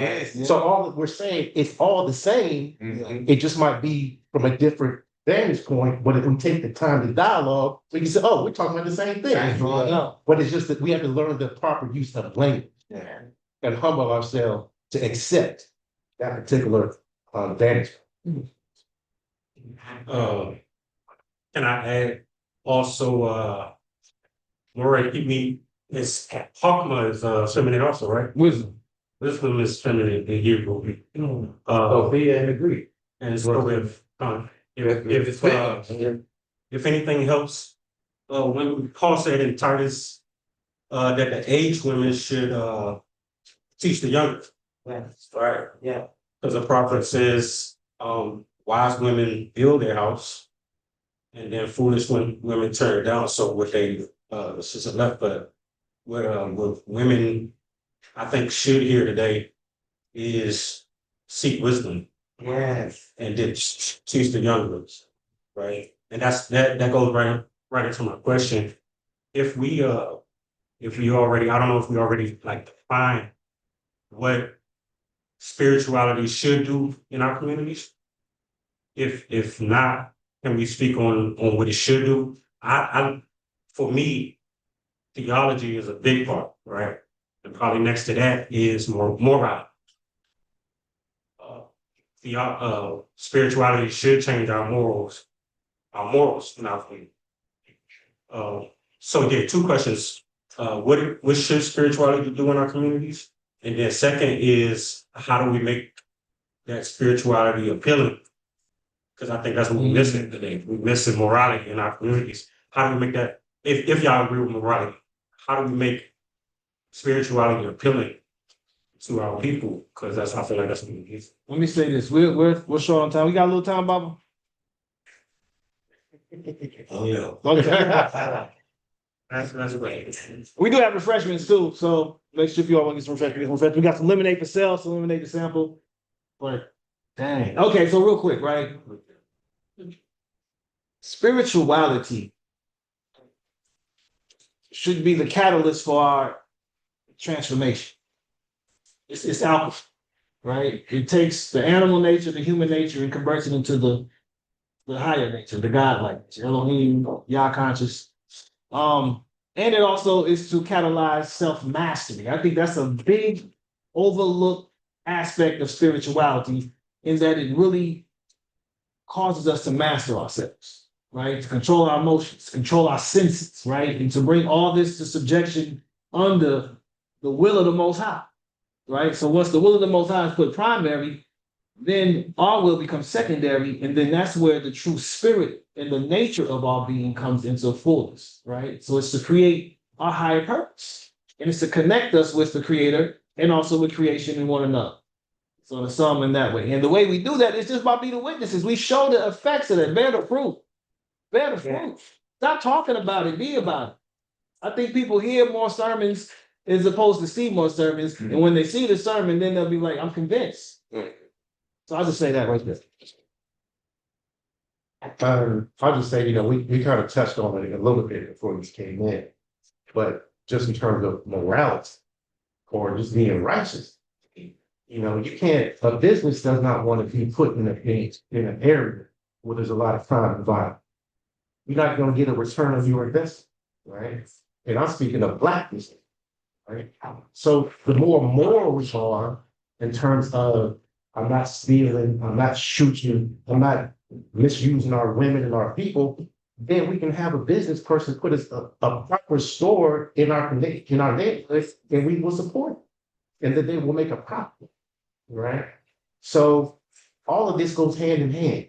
Spirituality is not separate from our physical existence. Too much we have focused on or adopted the Greek philosophy of the separation between divine and man. But our traditions come to awaken the latent powers or the divine consciousness in man, right? But when we do that, then our communities will flourish. So we will want to not just support. I don't like to use the word support Black business, because that means like we're doing you a favor. Right. But no community has life without the exchange of money and finance to help that community or nation thrive.